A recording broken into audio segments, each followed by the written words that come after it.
इस वीडियो में हम बात करेंगे नाग सभ्यता के बारे में। भारत में नागों का बहुत महत्व है। हिंदू धर्म या बौद्ध धर्म सभी में इसका महत्व है।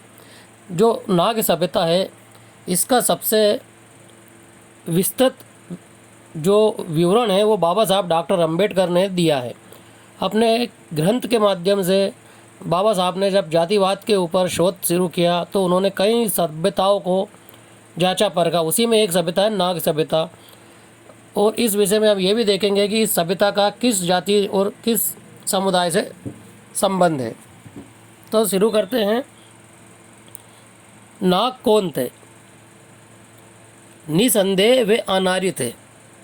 ऋग्वेद में पहले हमारा परिचय अहिवत्र के रूप में नाग देवता से कराया जाता है, जो आर्य देवता इंद्र का शत्रु है। ऋग्वेद में नागों के वर्णन से पता चलता है कि नाग बहुत प्राचीन लोग थे। ये भी याद रखना आवश्यक है कि नाग किसी भी तरह से आदिम जाति के अथवा असभ्य लोग नहीं थे।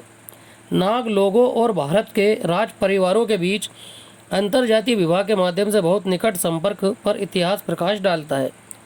यहाँ पर जो बात बताई गई है वो ये है कि जो नाग सभ्यता है ये बहुत ही प्राचीन सभ्यता है भारत की, यानी कि ये मूल निवासी लोगों की सभ्यता है।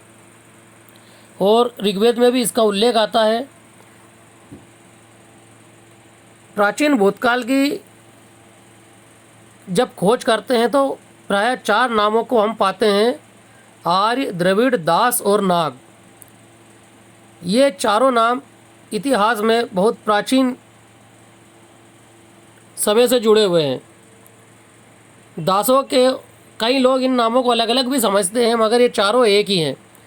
दासों को नागों से अलग बताना एक बहुत बड़ी गलती है। दास और नाग एक ही हैं। दास केवल मात्र नागों का दूसरा नाम है। ये समझ पाना भी कठिन है कि किस प्रकार वैदिक काल में नागों को दास कहा जाने लगा। दास इंडो आर्यन शब्द दाहक का सांस्कृतिक रूप है। दाहक नागों के राजा का नाम था। परिणाम स्वरूप आर्य लोग नागों को दाहक राजा के नाम से दास कहने लगे, जो अपने सांस्कृतिक रूप में दास हो गया, जो सभी नागों का प्रजातिगत नाम हो गया।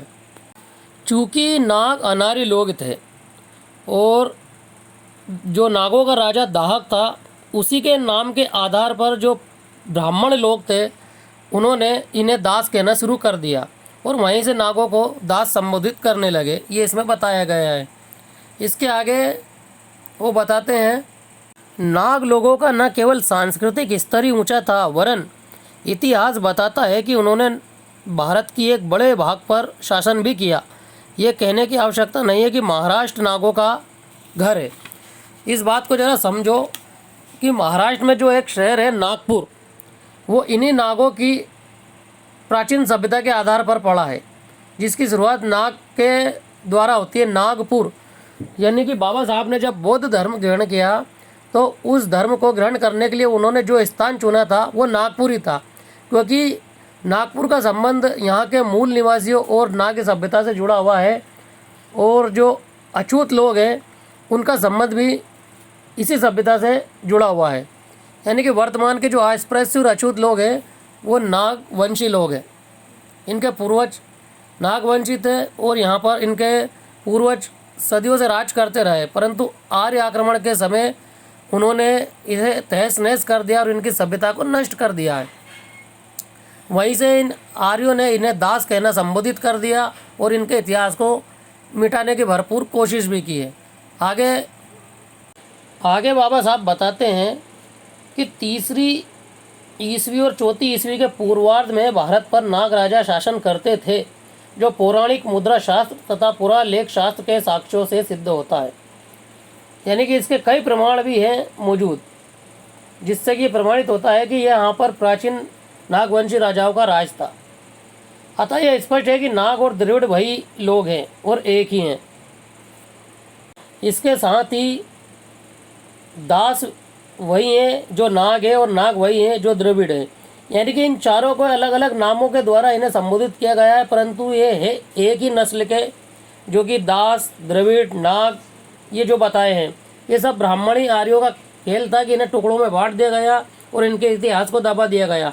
वह इन लोगों को अछूत बनाकर, अस्पृश्य बनाकर, इनके इतिहास को मिटाकर इन्हें गुलामी के आगे धकेल दिया गया है। चूँकि इस पुस्तक बहुत बड़ी है, इसको विस्तार से बताना संभव नहीं है, इसीलिए इसके कुछ अंश मैंने इसमें आपको पढ़ के बताएं। यदि आप इसे विस्तार से पढ़ना चाहते हैं तो बाबा साहब का अनटचेबल्स बुक को आप मंगवा कर पढ़ सकते हैं।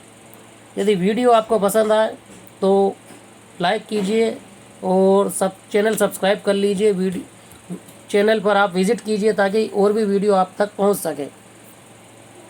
धन्यवाद।